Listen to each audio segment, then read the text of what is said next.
बात करेंगे इस्तांबुल में होने वाले मुज़ाकरात के हवाले से। वज़ीर दिफा ख्वाजा आसिफ ने कहा है कि भारत पाकिस्तान से शिकस्त के बाद बदला लेने की कोशिश कर रहा है और अफगानिस्तान के ज़रिए पाकिस्तान के ख़िलाफ़ कम शिद्दत की जंग लड़ा है।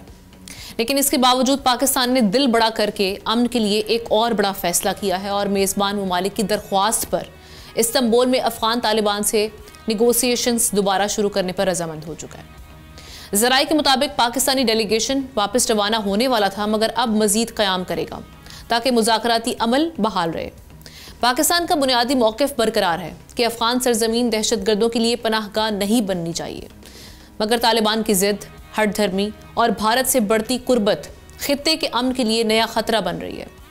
ऐसे में कामयाबी किस हद तक मुमकिन है मुज़ाले से लेकर और जो बाकी मामलात हैं वो कैसे आगे बढ़ेंगे, एहतशामुल हक साहब से ख़बर और तज्ज़िया लेते हैं। एहतशाम साहब, कल तक जो मुज़ाकरात नाकामी की वजह से हम देख रहे थे कि किसी भी वर्केबल सोल्यूशन पर नहीं पहुँच पा रहे थे, ये रीज़न थी और नाकाम करार दिए गए थे मुज़ाकरात।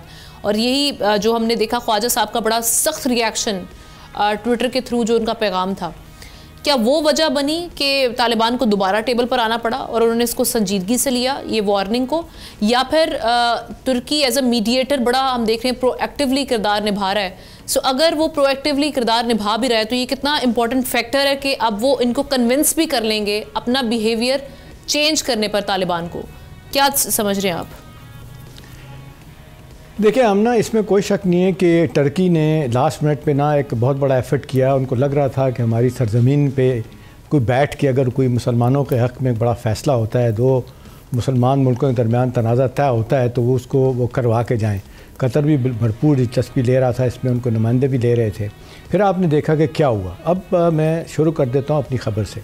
यहाँ हम ना, मेरी ख़बर ये है कि 5 दफ़ा बाकायदा तौर पर वहाँ पे जो अफ़गान डेलीगेशन था लेड बाय नायब वज़ीर दाखिला और अनस हक्कानी, जो सराजुद्दीन हक्कानी के छोटे भाई हैं, हक्कानी नेटवर्क के बड़े अहम रुकन हैं, इन्होंने बाकायदा तौर पे 5 दफ़ा इन्होंने मान के, और कल रात को ये फ़ैसला, परसों रात को ये फ़ैसला हुआ था कि कल सुबह जो है ना वो एक जॉइंट मसवदा तैयार किया गया, जॉइंट स्टेटमेंट, जिसमें कहा गया था कि जी आप वेरीफाइबल एश्योरेंसेस और गारंटीज़ देंगे कि आपकी सरजमीन जो है पाकिस्तान के ख़िलाफ़ और हमसायों के ख़िलाफ़ इस्तेमाल नहीं होगी, एज़ पर वो जो 2020 का दोहा एग्रीमेंट के मुताबिक, क्योंकि पाकिस्तान ही नहीं, अमेरिका, चाइना और ममालिक भी जो इसके स्टेक होल्डर हैं। तो हमने, इन्होंने माना, जब इनके सामने वो रखा गया मसवदा जॉइंट स्टेटमेंट, इन्होंने इनकार कर दिया। पहले तो उन्होंने कहा अच्छा जब भी पूछ के बताते हैं। उन्होंने कहा ये चीज़ें तय हो गई हैं, आप 10 दफ़ा आप गए हैं, पूछा आपने, और इस बात पे एग्रीमेंट हो गया था कि सुबह साइन करना है। फिर भी उन्होंने कहा अच्छा चले जाएं। वापस आए और फिर उन्होंने कहा कि जी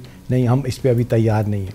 और वहाँ कहा जाता है कि बड़ी फ्रस्ट्रेशन हुई और वहाँ पर ये एक बात कही इन्होंने, अफ़गान तालिबान ने, कि चलें जी एक आम, वही जो पुरानी बात दोहराते हैं, एक तरफ मान लिया कि जी, कभी कहते हैं कि जी हमारी सरजमीन पे कोई दहशतगर्द नहीं है, कभी मान लेते हैं कि हम अपनी सरजमीन को इजाज़त नहीं देंगे कोई इस्तेमाल हो दहशतगर्दी के लिए, और कल फिर उन्होंने फिर ये कहा उन्हें कि जी इस तरह करते हैं कि हम TTP को बिठा देते हैं पाकिस्तान के साथ और हम गारंटर बन जाते हैं।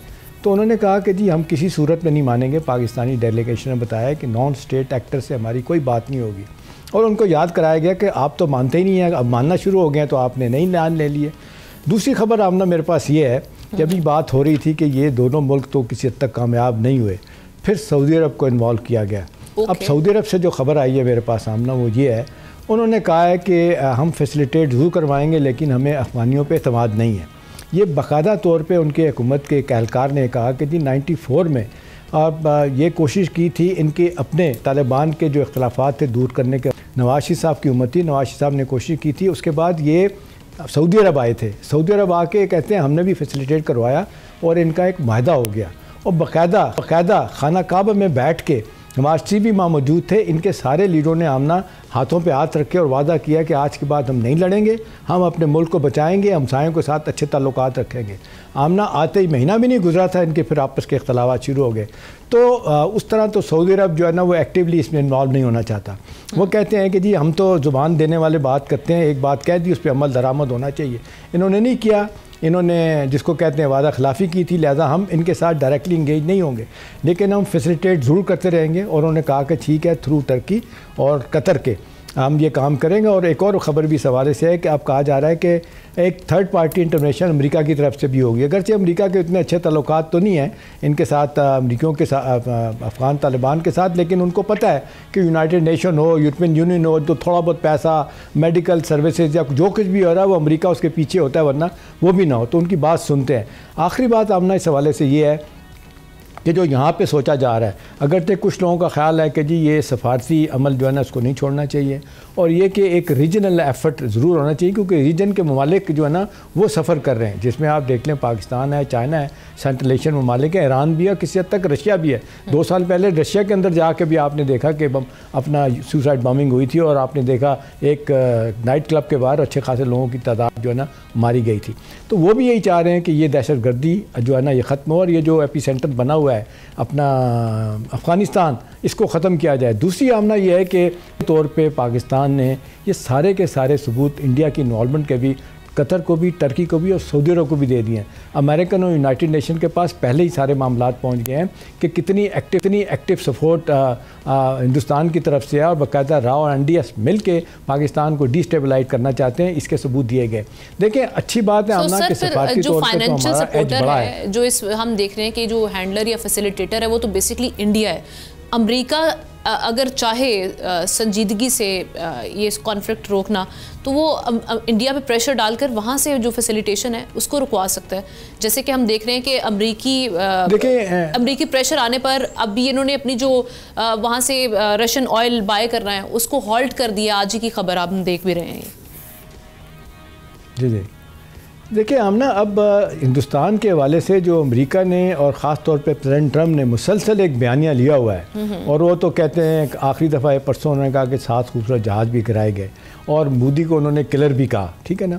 अभी मोदी का मामला तो ये हो गया है कि वो जिसको कहते हैं माजत के साथ चूहे की तरह मुँह छुपाता फिर रहा है। यही उनका जो बहुत बड़ा अपने आप को डिप्लोमेट कहता है, उनका फॉरेन मिनिस्टर, ठीक है ना, जयशंकर, वो दोनों पब्लिक के सामने नहीं आ रहे। अब बिहार के इलेक्शन होने वाले हैं, उसके बाद कहा जाता है कि ये मैदान में आएंगे, और वो 36 इनकी छाती लेके जो बात किया करते थे मोदी साहब, वो दबके बैठे हैं। अमरीकियों का आमना इस वक्त जो है ना जिस तरीके से वो हमला आवर है इनके ऊपर ना सफारती तौर पे और अदरवाइज़, और आपने देख लें जो उन्होंने लाइन इकनॉमिक ली है इनके ख़िलाफ़, तो वो तो इतनी तेज़ी के साथ आगे जा रहे हैं, मुझे नहीं लगता कि कोई हिंदुस्तान को कोई रिलीफ देंगे, और नतीजतन हिंदुस्तान शायद इस स्टेज पे उनकी बात नहीं सुनेगा तो किस तरह सुनेगा। हाँ, एक बात है कि अब ये यूनाइटेड नेशन भी कह रहा है, बाकायदा तौर पे आपने देखा हम ना चंद दिन पहले यूनाइटेड नेशन की रिपोर्ट जो है ना वो शाही हुई, जिसमें उन्होंने कहा कि 6000 हार्डन क्रिमिनल टेररिस्ट जो है ना वो अफगानिस्तान में बैठे हैं, वहाँ से बैठ के पाकिस्तान में दहशतगर्दी की कार्रवाइयाँ करवा रहे हैं। अभी देखें, आप और मैं नहीं कह रहे, ये यूनाइटेड नेशन कह रहा है, जिसको सारी दुनिया मानती है। Thank you so much Ehtesham साहब। सब्सक्राइब करें और बेल दबाएं ताकि कोई खबर रह न जाए।